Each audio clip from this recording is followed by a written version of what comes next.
c'est cette idée d'une continuité dans l'ambition. Continuité parce que beaucoup des objectifs qui sont présentés, notamment sur le plan budgétaire, sont très exactement conformes à la trajectoire que nous avons souhaité lancer dès le début de ce mandat. Et je dirais à cet égard, en matière de sérieux budgétaire et d'objectifs de redressement des comptes publics, qui sont valables bien sûr pour ce budget 2020, mais qui, quoi qu'il arrive, devront être poursuivis au cours du mandat prochain. Je dirais que ces objectifs se retrouvaient déjà dans 2 documents structurants pour notre stratégie financière et budgétaire. Bien sûr, l'audit Deloitte qui a été présenté en 2014 et qui venait apporter un complément à l'analyse que la Chambre régionale des comptes avait réalisée sur les seuls budgets jusqu'en 2013, jusqu'en 2012 même, qui ne comportait donc pas les 10 millions de surprises de notre première année de mandat. Et puis d'autre part, autre document qui vient borner ce cheminement vers une trajectoire budgétaire plus vertueuse. Bien sûr, le contrat Cahors que nous avons signé, et nous sommes la seule collectivité de ce département à l'avoir fait volontairement. Je vous rappelle que ce sont ces engagements que signent les collectivités et l'État, et que prennent les collectivités de ne pas augmenter leurs dépenses de fonctionnement de plus de 1,2%, avec une possibilité de moduler ce taux en fonction de leur réalité démographique et économique. Pour nous, c'est 1,35%, je crois, d'augmentation autorisée sur ces dépenses de fonctionnement. Et puis, d'améliorer leur capacité, enfin plutôt de se désendetter, donc d'améliorer leur capacité d'autofinancement. C'est bien les deux données. Nous nous y sommes engagés. Nous avons d'ailleurs, ici même, il y a quelques mois, présenté le rapport que nous avait adressé, qui n'est pas très long, il faut bien le dire, la direction départementale des finances publiques et le préfet reprenant ses conclusions, à l'issue de la première année d'examen de notre budget par les services de l'État sous cet angle et avec cette loupe, et qui nous faisait savoir que nos dépenses de fonctionnement avaient baissé de 9% à Saint-Dié-les-Vosges, donc on était très largement au-dessus des objectifs de croissance de 1,35%, de maîtrise donc de la dépense, tels qu'ils étaient inscrits dans l'engagement que nous avions volontairement contracté. Quand je dis que il y a continuité donc sur le redressement financier, sur le sérieux budgétaire, c'est parce que ça a toujours été le premier terme que nous avons utilisé, moi-même bien sûr, mais monsieur l'adjoint aux finances, monsieur l'adjoint au budget, dans toutes les présentations de ce type que nous avons réalisées à 1, 2, 3 voix selon les cas depuis 2014. Et dans ce redressement financier, il est d'autant plus complexe et il est d'autant plus ambitieux à réaliser que, je le rappelle, la municipalité, et cela vaut d'ailleurs pour le bloc communal, intercommunalité comprise, n'a pas augmenté les impôts tout au long des exercices budgétaires pour lesquels nous avons voté les taux, c'est-à-dire 2015, 2016, 2017, 2018, 2019 et désormais 2020. Et au-delà de ça même, je le rappelle, nous avons assumé une baisse d'impôt de 5% sur la taxe sur le foncier bâti, de 5% sur la taxe d'habitation, décidée pour le budget 2014 et votée en décembre 2013 par la mandature précédente, sans jamais revenir sur cette baisse d'impôt qui représentait une perte de 750 000 € de recettes de fonctionnement sur une annuité budgétaire. Donc nous ne reviendrons pas, bien sûr, sur ce fondamental de la stabilité des taux d'imposition à Saint-Dié-les-Vosges depuis 2014, plutôt depuis l'exercice 2015. Nous restons également sur cette donnée fondamentale d'alimenter notre besoin d'investissement par un emprunt d'un montant de 2 millions d'euros, comme chaque année, pas plus, pas moins, pour permettre de réaliser des investissements dont la ville a besoin. Nous avons comme objectif aussi, dans ces orientations que nous vous présentons, de désendetter en net, c'est-à-dire bien sûr en retirant le montant de cet emprunt, la ville de Saint-Dié-des-Vosges d'un peu plus de 1,9 million d'euros. Là aussi, je le rappelle, nous sommes sur une trajectoire qui va s'améliorant.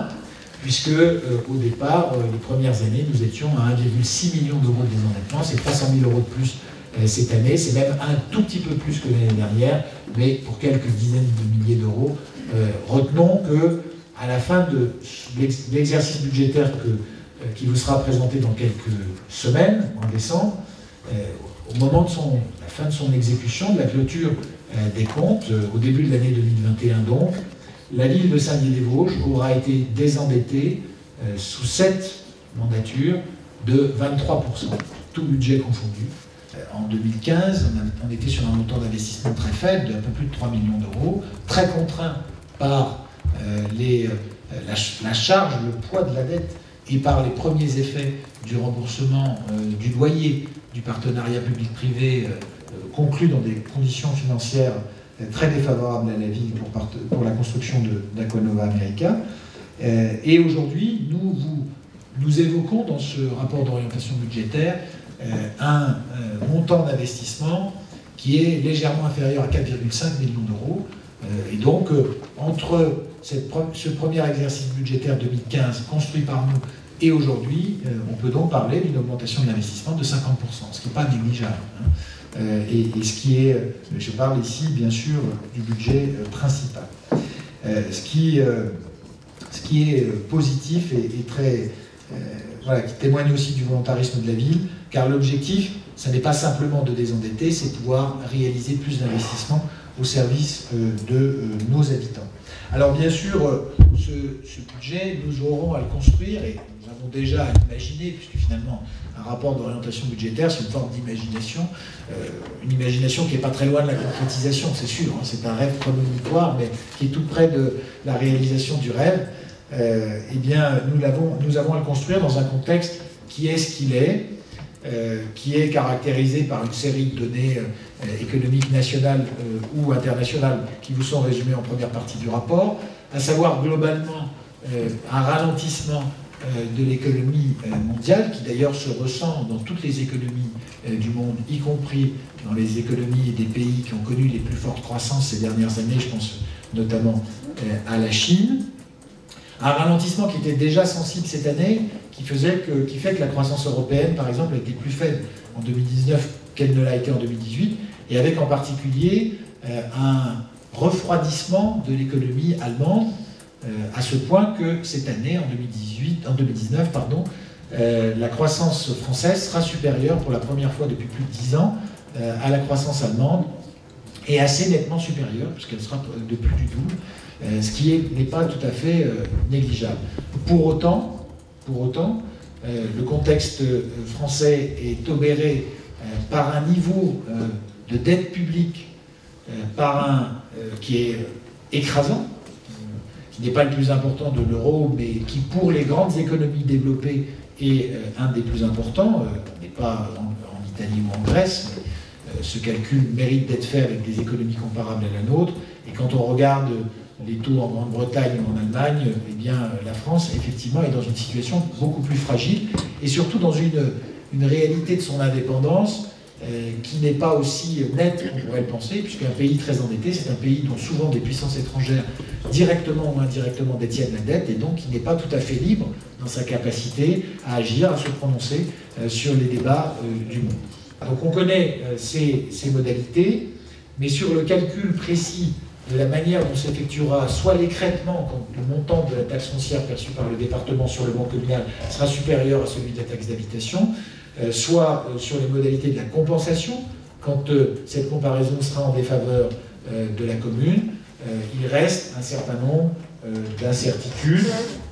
Pour autant, ce qu'on peut dire, c'est que nous avons construit ce budget sur des hypothèses en dotation qui sont des hypothèses au global stables, et par rapport au début de mandat que nous avons connu, c'est un grand plus, et c'est une réalité très positive, puisque je vous rappelle que en début de mandat, en 2014, 2015 et surtout en 2016, il y a eu des coupes très importantes sur la masse des dotations, et notamment sur la partie structurante, la dotation de la DGF, la dotation générale de fonctionnement, qui en théorie n'est pas un cadeau de l'État aux communes ou aux intercommunalités, mais qui est tout simplement la compensation d'anciens transferts de charges. pas oublier par exemple qu'avant 83, les bâtiments des écoles étaient gérés par l'État et que les travaux y étaient faits par l'État. Et que cette dotation qu'on nous remet chaque année, elle vient en compensation de charges anciennes qui nous ont été transférées à l'époque. Donc, stabilité des dotations pour ce budget, comme d'ailleurs l'année dernière et l'année précédente, ce qui est une réalité très positive sur laquelle il faut insister, même si là aussi je nuance.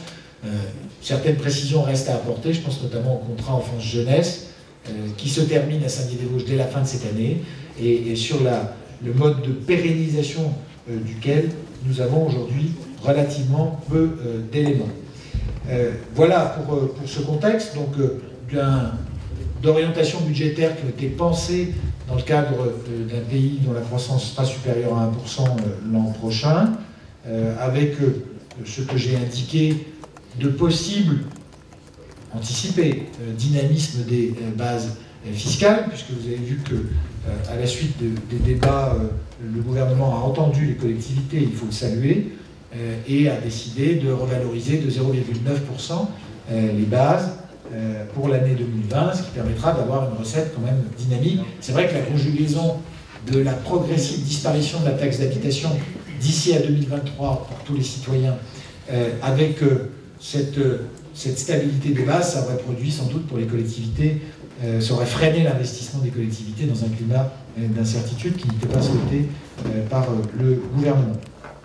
Alors maintenant sur le montant de ces investissements, sur ces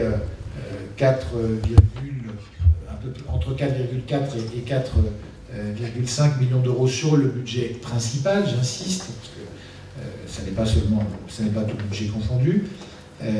Bien sûr, il y aura la poursuite du plan voirie, qui est une stratégie que nous avons lancée pour l'exercice budgétaire 2017 et que nous poursuivons depuis lors, donc avec cette idée d'investir plus d'1 million d'euros dans la voirie, avec une très grosse opération chaque année, et puis des opérations plus petites qui sont menées ici et là, de vie quotidienne. Et la très grosse opération de voirie et d'aménagement urbain du budget prochain, ce sera le réaménagement du croisement entre la rue de la Cathédrale et la rue Le Corbusier, parvis de la rue Le Corbusier et la dépose minute de l'école Sainte-Marie, avec un aménagement qui devra à la fois être conforme aux usages sociaux de cet espace, qu'il soit piétonnier, il y a un certain nombre de citoyens bien sûr qui prennent le sentier de Robache et qui cheminent par là, qu'il soit culturel, pour pouvoir regarder, prendre du recul sur la façade du seul bâtiment inscrit au patrimoine mondial de l'humanité dans le département des Vosges, que ce soit aussi pour faciliter les déposes minutes aux heures des écoles, favoriser aussi l'accès à ce site au sens large. Il y aura donc des objectifs à la fois culturels, esthétiques, de sécurisation et de renouvellement des réseaux aussi. On est, par exemple, en partenariat avec le département, il y a des interventions qui sont encore prévues, il y en a déjà eu, pour garantir l'étanchéité de cette route. Donc ce sera la grosse opération en matière de voirie et d'aménagement d'espace public de l'année prochaine.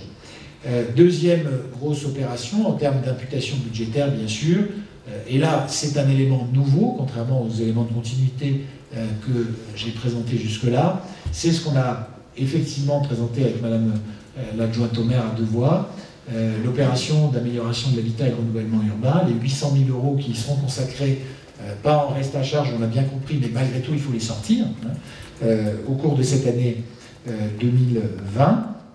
Et donc là, c'est entièrement nouveau. Bien sûr, l'aménagement de l'appartement témoin, rue Thiers, pour pouvoir concrètement montrer aux habitants comment on peut rénover, en particulier dans du patrimoine reconstruit, son logement, thermiquement, phoniquement. Le déploiement, donc la poursuite du déploiement du plan de vidéoprotection à Saint-Dié-des-Vosges. Je vous rappelle que quand nous sommes arrivés, il y avait à Saint-Dié-des-Vosges 120 caméras nominalement actives sur la voie publique, et il y en avait 60 qui ne marchaient pas. Et qu'aujourd'hui, on est à 150 qui fonctionnent. Et donc, ça change quand même singulièrement la donne, avec en plus le raccordement au commissariat de police, chose que vous savez, pour pouvoir avoir un visionnage la nuit. Et juste à titre indicatif, et à ceux qui se poseraient des questions, la vidéoprotection, c'est à peu près 2 saisines par semaine par le procureur de la République, hein, pour élucider des faits constatés sur la voie publique. Si, juste pour dire des choses que peut-être les uns et les autres ignorent ou sur lesquelles ils s'interrogent à juste titre. On aura également un programme la poursuite du programme de travaux sur l'église Saint-Martin. On arrive, monsieur l'adjoint aux travaux, presque à la fin de la première phase de réfection complète de la toiture. Il va falloir, suivant le programme qui a été présenté l'an dernier, renouveler désormais le système de chauffage, refaire l'orgue, puisque les biens mobiliers qui sont entreposés dans une église appartiennent à la commune, au titre de la loi de 1905, quand le bâtiment a été construit avant 1905. Et puis, revenir aussi sur une partie des vitraux, il faudra faire des reprises et bien sûr travailler sur la cloche et le beffroi pour pouvoir avoir un bâtiment dont nous souhaitons, et on a eu l'occasion d'en échanger avec le curé de la cathédrale de Saint-Dié, qui est affectataire, pouvoir ouvrir plus largement pour des événements qui dépassent le seul cadre cultuel et qui peuvent être évidemment des événements culturels. Il faut bien comprendre que si la collectivité consent un effort aussi important, ça doit être au profit du plus grand nombre. Dans ce budget, il y aura également l'étude de design de services pour imaginer le futur du l'ancien relais paroissial Saint-Roch, l'ancienne chapelle de Saint-Roch située au cœur du quartier de Saint-Roch, à proximité de la place Jean 23, savoir si on le détruit, si on le préserve, si on le réaménage et au profit de qui et avec quelle ouverture. Des rénovations de bâtiments dans les écoles, comme nous en avons conduit tout au long du mandat, et en particulier le lancement d'une étude de végétalisation d'une cour d'école, ou en tout cas de lutte contre les îlots de chaleur dans les cours d'école, car c'est un problème qui aujourd'hui se pose pour nous. On a eu, je parle sous le contrôle de l'adjointe aux affaires scolaires actuelle et puis de la précédente, on a eu lors de l'été dernier, au mois de mai et de juin, à plusieurs reprises, des enfants qui étaient vraiment gênés dans leur capacité, y compris à suivre des cours. Et ça peut aller, ces solutions, pour faire diminuer la chaleur, ça peut aller d'un revêtement de sol qui est moins sombre. C'est vrai que mécaniquement, quand on met un revêtement de sol qui est clair, la chaleur ressentie quand on chemine dessus est moins importante, jusqu'à effectivement de la végétalisation, de la plantation d'arbres dans les cours d'école. On a heureusement un certain nombre d'exemples autour de nous. On sait aussi que notamment la Caisse des dépôts est prête à accompagner ce type de réflexion. On poursuivra au cours de cette année 2020 le programme de modernisation de l'éclairage public avec le programme qui a été lancé en 2014 de remplacement progressif des lampes à sodium par des LED, et puis un certain nombre d'actions sur la valorisation du patrimoine de la reconstruction. Évidemment, je ne suis pas exhaustif aujourd'hui, on le sera dans 3 semaines, 1 mois. On a notamment eu des débats, je le dis parce que le docteur Bourdon est présent, et on a décidé pour l'an prochain de lancer un programme, alors on va voir s'il va être quadriannuel ou quinquennal, de déploiement de défibrillateurs à l'extérieur des bâtiments publics, avec l'implantation dès l'année prochaine de 3 défibrillateurs, et un programme donc, qui nous permettra progressivement, sur le modèle, évidemment, pardonnez, mutatis mutandis, c'est pas tout à fait la même chose, sur le modèle de ce que nous avions réussi avec l'équipement progressif des sacs de classe en tableau blanc interactif, 100% aujourd'hui, donc un équipement sur, mettons, 4 ou 5 ans, progressif, des bâtiments avec toutes les nécessités de formation pour lesquelles il faudra coopérer avec le club Cœur et Santé, bien évidemment. Voilà, je crois que j'ai à peu près présenté en gros ces équipements. Il y aura d'autres choses, il y aura du marquage au sol pour réaliser des places de stationnement pour le futur complexe cinématographique, il y aura un plan de rénovation, de mise en sécurité des équipements sportifs avec un certain nombre d'aménagements d'accessibilité à réaliser. Mais pour une grosse part donc, de ce que nous lançons aujourd'hui, il y a de la continuité. La nouveauté, c'est bien sûr ce programme de rénovation, de transformation du centre-ville et notamment de ses logements. Bien. Y a-t-il des demandes de prise de parole sur ce sujet? On peut tous se réjouir autour de cette table, et je pense dans la salle, de quelques indicateurs nationaux qui sont pleins d'espoir. J'en prendrai 3 pour ne pas être trop long. Vous avez parlé du pouvoir d'achat. C'est vrai que 2,3% de hausse pour 2019, c'est la plus forte hausse depuis 2007. Donc c'est un point très intéressant. Vous avez également parlé de la croissance, en précisant que cette fois-ci, la France aurait une croissance plus forte que l'Allemagne. Alors même si c'est peut-être insuffisant pour certains, ça montre bien, quand on prend ce pays en référence, combien notre pays est sur la voie économique souhaitée par tous. Et le dernier point, c'est le taux de chômage, qui est nationalement en baisse, qu'il est également dans les Vosges. Je crois que c'est un chiffre assez facile à retenir, c'est 8,8% de chômage pour les Vosges. Et c'est également en baisse ici dans le bassin de Saint-Dié, même si nous restons malheureusement un des bassins les plus touchés par le chômage. On peut se féliciter de ces baisses constatées nationalement et localement. Sur la loi de finances, je ne reviendrai pas trop longtemps, vous l'avez précisé, le fait majeur, c'est cette taxe d'habitation qui ne sera plus payée par 88% des Vosgiens. C'est la dernière année que ceux-ci l'ont payé. Alors je ne connais pas exactement le taux sur Saint-Dié, mais on ne doit pas être très très loin de ce 88%.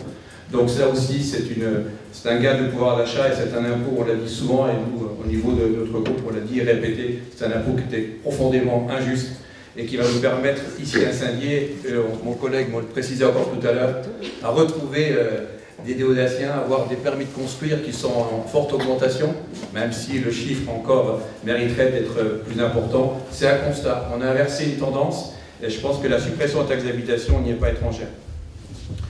Sur le fonctionnement, moi je me félicite de voir une baisse de l'attribution de compensation, c'est-à-dire c'est un gros paradoxe, mais cette attribution de compensation qui était à 8,8 millions d'euros au début de ce mandat est maintenant à peu près à 1,6 millions, c'est-à-dire 7 millions de baisse. Se réjouir d'une baisse, c'est simplement parce que ça prouve combien on a réussi à transférer ou à mutualiser des dépenses vers l'agglomération. Et c'est une volonté que je sais qui n'est pas évidente. Pour participer à quelques débats au niveau de l'agglo, je sais que ce n'est pas facile d'expliquer auprès de certains élus tout l'intérêt que nous avons tous au niveau de la Grande Déodacie à ces transferts. Ça montre aussi combien notre ville était bien une ville centrale avec des charges qui étaient souvent prises uniquement dans le budget de la ville de Saint-Dié alors qu'elle participait, cette ville, à l'essor de l'ensemble du bassin de vie. Donc on a ces 7 millions de baisse, ce qui va nous amener indirectement à profiter de subventions qui arriveront au niveau de l'agglo, puisqu'on a ce fameux coefficient d'intégration fiscale qui vous est cher et qui devrait s'améliorer par les transferts qui sont envisagés dans le budget. Je crois que vous ne l'avez pas dit, ou alors je n'ai pas entendu, mais on a quand même sur ce budget-là 3 transferts importants avec le SDIS, avec l'école de dessin et avec Aquanova. Ces 3 transferts, en plus de l'eau et l'assainissement que vous avez évoqué, vont dans le bon sens avec un dossier complexe, voire compliqué, qui est Aquanova. On a déjà eu l'occasion d'en discuter dans d'autres lieux. Mais vous savez que je crois qu'il faudra réfléchir, pour celles et ceux qui seront autour de cette table dans quelques mois, à ce projet de revoir Aquanova dans sa conception, parce que je considère toujours que cet équipement n'est pas adapté complètement à ce qu'on a besoin en Déodacie. Donc il faudra peut-être réfléchir à l'améliorer en offrant des services supplémentaires et là envisager peut-être, si on y arrive, à faire participer l'agglo à sa juste place. Donc attribution de compensation en baisse qui montre bien le transfert. Sur les concours de l'État, vous l'avez dit, on a subi pendant une période une très forte baisse, notamment entre 2014 et 2017.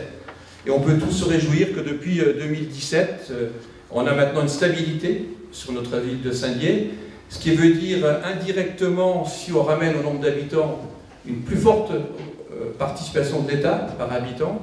Si on additionne également les attributions de l'État au niveau de l'agglomération, puisqu'on y est contribué à peu près sur un quart, on peut se dire ramener à chaque déodacien, les contributions de l'État sont en augmentation depuis quelques années. On a donc mis fin à une baisse beaucoup trop importante entre 2014 et 2017. Les taux, je n'y reviendrai pas, les taux d'imposition, vous l'avez évoqué, on est en stabilité. La taxe d'habitation, rappelons que d'ici quelques années, en 2023, plus personne n'en paiera. Plus aucun déodacien, plus aucun Français ne paiera une taxe d'habitation. C'est compensé par maintenant ce transfert de la taxe foncière. Ça a été un grand débat au niveau des maires, très sensible à garder une maîtrise, notamment des impôts. Donc à travers ce transfert, vous gardez la maîtrise par le vote final de cette taxe foncière. Donc on va avoir des bases qui vont être dynamiques. Vous l'avez rappelé sur la taxe d'habitation et également la taxe foncière. Au-delà de l'évolution de 0,9 évoquée par la loi de finances, on peut également se réjouir qu'il y a une augmentation quantitative par les nouvelles constructions, par peut-être aussi des améliorations. Donc ça reste encore peut-être assez modeste, mais ça montre aussi qu'il y a un inversement de tendance par rapport à ce qu'on a pu vivre il y a quelques années. Je pense que la pression fiscale, on a tous connu ici il y a quelques années, qui est un sujet, au moins qui faisait l'unanimité autour de cette table, ce sujet-là est beaucoup moins maintenant marquant qu'il l'était, donc je vous disais, il y a quelques années. Sur les charges de fonctionnement, il y aura stabilité, je crois, dans votre projet, entre les frais de personnel qui devraient rester à peu près à leur même niveau, avec une compensation entre l'évolution naturelle avec le GVT et la baisse des effectifs. Et donc le reste des charges devrait être également stable, donc nous le verrons à travers le prochain budget. En conclusion, il y a un élément qui pourrait amener à avoir une certaine inquiétude, c'est la faiblesse de l'épargne nette, un sujet qu'on a évoqué en commission des finances. Et je vous avouerai franchement que j'ai, à titre personnel, aucune solution à vous apporter concrète, à part celle que vous avez déjà tous évoquées. C'est un sujet important parce que c'est grâce à cette épargne nette qu'on peut investir au niveau de la ville. On voit encore aujourd'hui combien la situation financière que vous avez trouvée nous pénalise 6 ans encore après.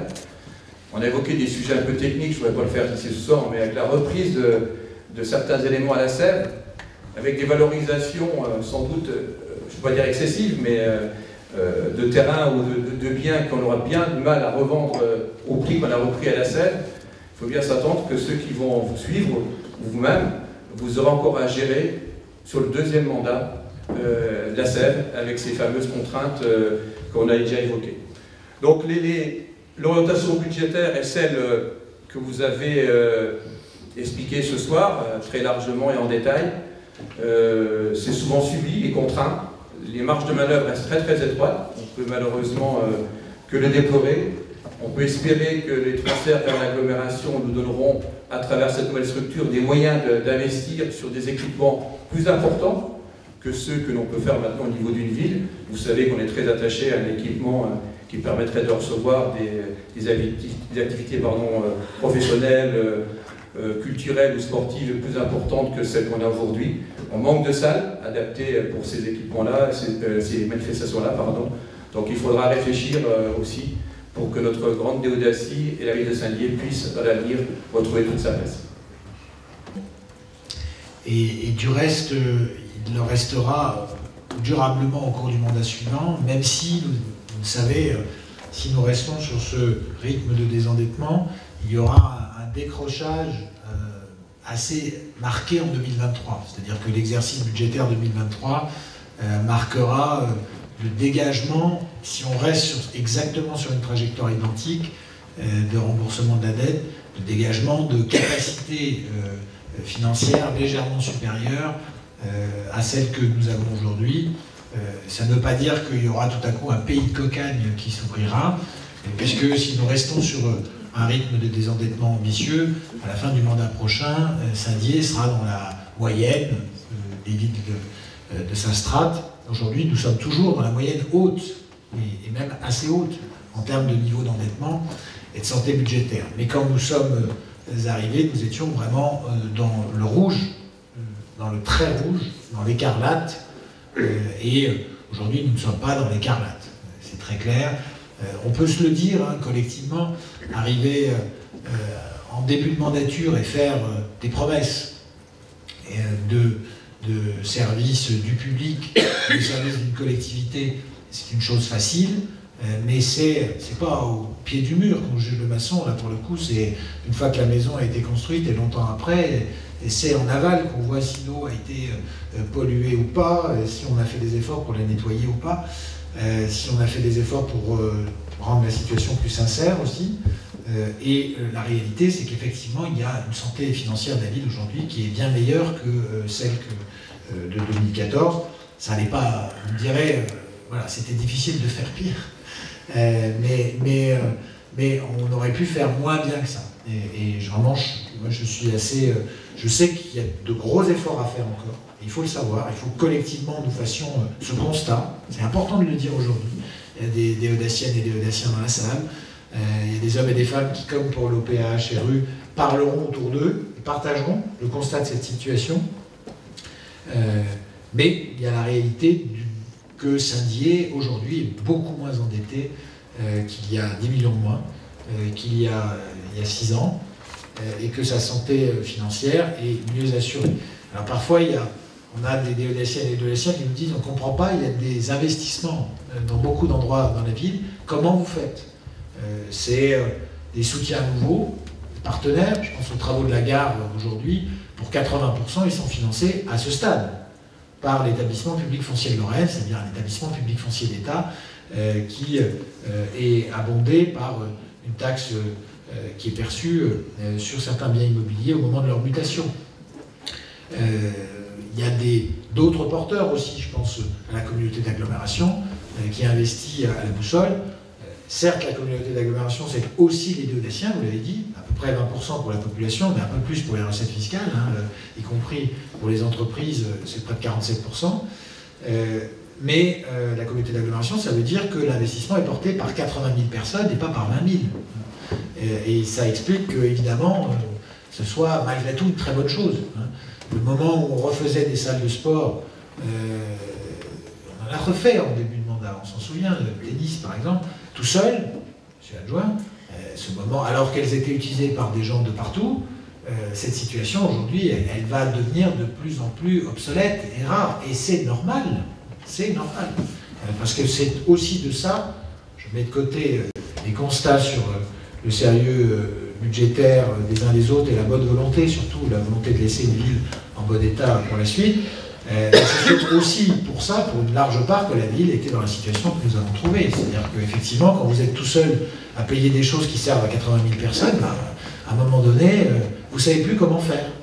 Et là où d'autres avaient réussi à construire des intercommunalités de projets il y a longtemps, nous étions en retard. Il y avait des responsabilités partagées, mais elles étaient fortes, à Saint-Dié-des-Vosges en particulier. Voilà, écoutez, ici, il n'y a pas d'autres interventions. Il n'y a pas de vote, je rappelle, sur le rapport. Oui. Il y a simplement... on prend acte. Monsieur le conseiller. Oui, je m'excuse de reprendre la parole, mais je suis sur un... J'ai oublié, je sais que ça va être assez difficile dans les 4,5 millions d'euros d'investissement, mais si on pouvait commencer à réfléchir sur certaines entrées de ville, vous avez cité la rue des Travailleurs tout à l'heure, qui en est une partiellement, mais il y en a d'autres entrées de ville qui mériteraient peut-être d'avoir une réflexion sur un plan pluriannuel, parce que c'est quand même l'image qu'on donne notre ville dans ce qu'on arrive. Alors, je sais que du côté des Lieul, ça se passe plutôt bien, mais il y a d'autres entrées qui sont un petit peu moins agréables à regarder ou à circuler. Après, c'est toujours la difficulté. On est d'accord, par exemple, sur l'avenue de Verdun, ou même sur le haut de la rue d'Alsace. Je passais encore là tout à l'heure. Il y a des choses à faire. Après, c'est des montants d'investissement qui sont assez même importants et considérables. C'est des très très grosses opérations qui, quand on les mène en plus, sont impopulaires. À chaque fois qu'on agit sur des axes très circulés, même si à la fin, ça produit des résultats qualitatifs. Mais enfin, ce constat, je crois, est partagé par toute la majorité. Oui, monsieur Bourdeau.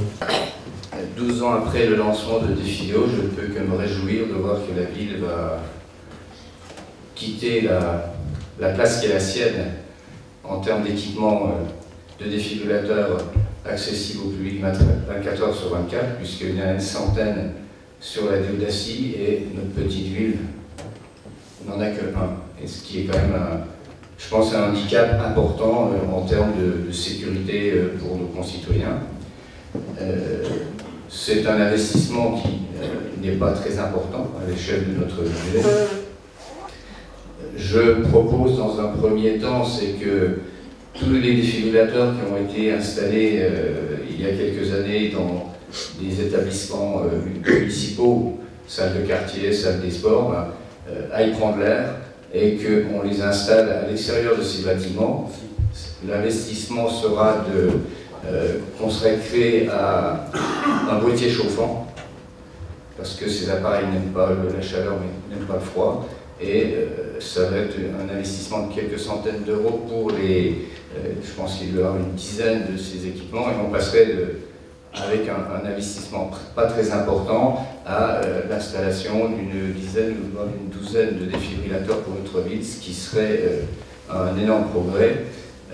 On pourrait aussi, la ville, se rapprocher du Pays de la Diodacie, qui mène le projet des vidéos, qui dispose d'une expertise en ce qui concerne la surveillance, la maintenance, le renouvellement des consommables pour ces appareils, puisqu'on sait qu'il y a des projets de loi qui vont sortir pour rendre ces opérations plus sécuritaires, pour éviter qu'il y ait des appareils qui ne servent à rien parce qu'ils n'ont pas été entretenus, la batterie est à plat, les électrodes n'ont pas été renouvelées.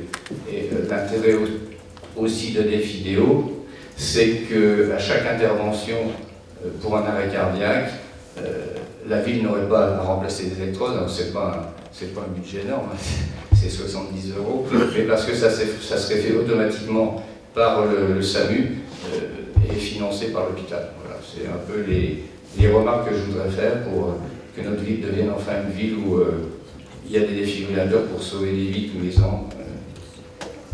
On est plutôt mieux équipé que beaucoup de sites à l'intérieur des bâtiments publics. Et après tout, à Saint-Dié-des-Vosges, les bâtiments publics reçoivent beaucoup plus de public qu'une salle des fêtes dans un petit village assez loin, ou même que de passage que dans un petit village. C'est important de le dire et de le préciser. La solution que vous proposez, on l'étudiera, mais en première analyse, elle ne me paraît pas forcément très raisonnable, au sens où garder un défibrillateur qui a déjà plusieurs années et investir en fait quelques centaines d'euros, alors que le défibrillateur neuf avec les ailes en reste à charge, ça doit revenir à 1500 €, 1300 €.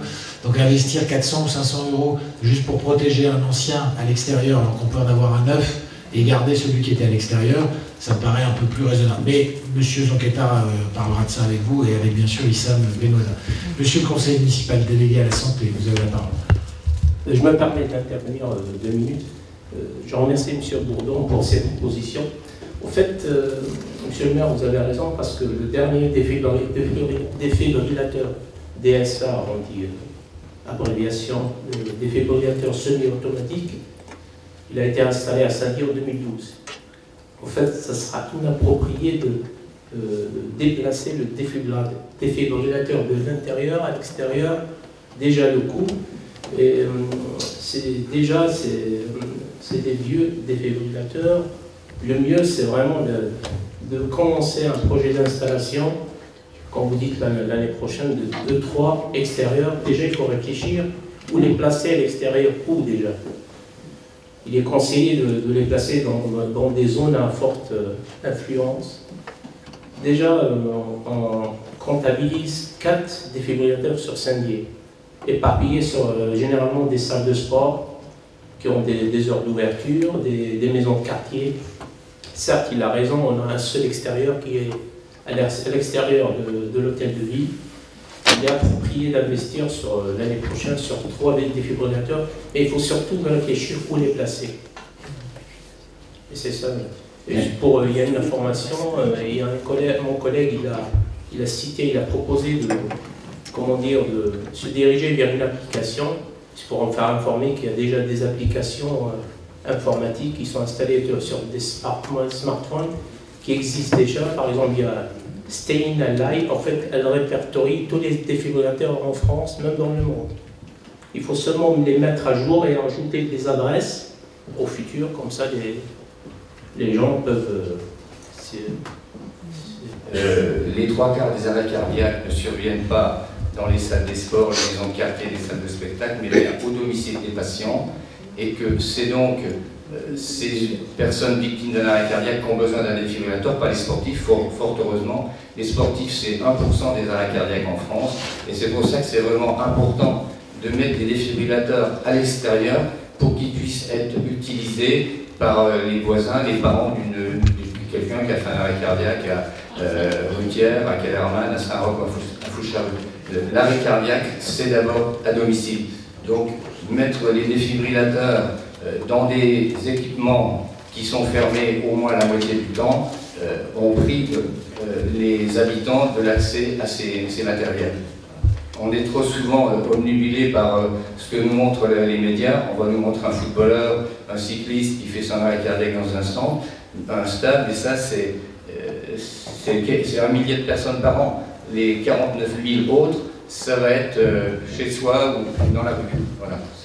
Oui, il y a deux choses pour compléter ce que vous dites. C'est que cet équipement il est rendu un peu plus nécessaire, effectivement, pour le vieillissement de la population, avec néanmoins cette nuance que globalement, et j'en ai échangé à plusieurs reprises quand j'étais président du pays, avec les salariés du pays, avec globalement ce constat qu'en France, c'est souvent les villes qui sont moins bien équipées que les villages. Il y a quelques exceptions, mais en densité par population, parce qu'elles, à tort ou à raison, beaucoup d'élus estiment que comme elles sont mieux situées à proximité des services d'urgence, les patients de toute façon seront pris en charge dans de meilleures conditions que s'ils habitent à Hanoul ou à Plainfin s'ils font un arrêt cardiaque. Et c'est sûr que c'est aussi une réalité. Voilà.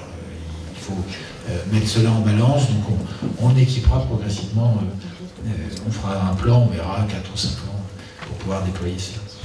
Bien, s'il n'y a pas d'autres demandes de prise de parole, donc on prend acte de ce rapport d'orientation.